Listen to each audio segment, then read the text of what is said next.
Hi friends and family, welcome to divine meals channel. இந்த week வந்து நார்மலாக எப்போதும் போல் சிக்கன் தான். அதை கொஞ்சம் டிஃப்ரெண்ட்டாக பண்ணலாமே அப்படின்னு சொல்லிட்டு சிக்கனும் காடையும் வந்து இன்றைக்கி தான் நான் வந்து சமைக்க போகிறேன். சிக்கன் வழக்கம் போல் நல்லா வதக்க விட்டுட்டு அதுக்கப்புறம் வந்து தேங்காய், அப்புறம் பச்சை மிளகா, புதினா, அப்புறம் வந்து தக்காளி வேணும்னா தக்காளி சேர்த்துக்கோங்க. இந்த மாதிரி தாளிக்கிற ஐட்டம், ஏலக்காய், சோம்பு இது எல்லாம் வந்து போட்டு நான் வந்து மிக்சியில் வந்து அரைச்சி எடுத்துக்கிறேன். அரைச்சி நல்லா பேஸ்ட்டாக எடுத்து வச்சுட்டு அதுக்கப்புறம் என்ன பண்ணுறேன் அப்படின்னா, நல்லா வதங்கி வெந்து இருக்கிற சிக்கனில் வந்து இந்த கிரேவியை வந்து நான் போட்டுடுறேன்.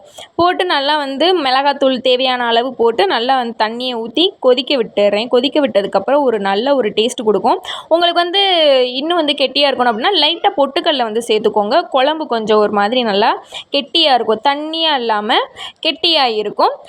4 முட்டை போட்டு இங்கே அவிச்சு வச்சாச்சு. அதுக்கப்புறம் வந்து காடையை வந்து நல்லா மசாலா போட்டு பொரித்து தனியாக எடுத்துட்டு இந்த குட்டி குட்டியாக கட் பண்ணுவோம்ல, அந்த சாப்பரை வச்சு நான் வந்து வெங்காயம், தக்காளி, பச்சை மிளகா, பூண்டு இதெல்லாம் வந்து நல்லா சாப்பரை வச்சு நல்லா வந்து நைஸாக கட் பண்ணி எடுத்துக்கிட்டேன்.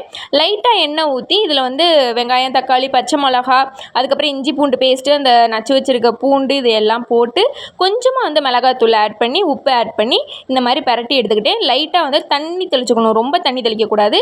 லைட்டாக தண்ணி தெளிச்சுட்டு இந்த மாதிரி பரட்டி எடுத்தோம் அப்படின்னா இந்த மாதிரி வந்து ட்ரை பண்ணி பாருங்கள். சுக்கா சூப்பராக இருக்கும், செம்ம டேஸ்ட்டாக இருக்கும். ஃபைனலாக வந்து எனக்கு சமையல் முடிஞ்சிருச்சு. சாதம் வந்து நான் வந்து விறகடுப்பில் வச்சு சமைச்சி எடுத்து வச்சுக்கிட்டேன். சமையல் முடிவின் காரணமாக அடையாளமாக கொத்தமல்லியை வந்து தூவிட்டு இறக்கிடலாம். எங்கள் வீட்டில் வந்து கூட வேலை பார்க்குறவங்க 2 பேருக்கு வந்து சாப்பாடு வேணும் அப்படின்னு சொன்னனால வந்து 2 பேருக்கு வந்து சாதமும் கொஞ்சோண்டு குழம்பு, நான் பண்ண அந்த குழம்பும், சிக்கன் குழம்பு, அந்த காடை சுக்கா, அப்புறம் 2 முட்டை மட்டும் நான் கட்டி அவங்கள்ட்ட வந்து நான் கொடுத்துட்டேன்.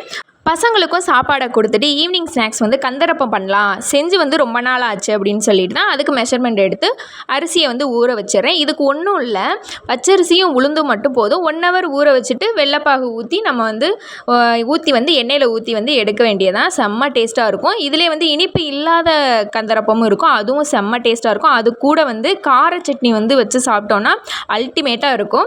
என்னோடய ஷார்ட்ஸில் வந்து இதோட டீட்டெயில் வீடியோ போடுறேன், பார்த்து என்ஜாய் பண்ணுங்கள். பாய்.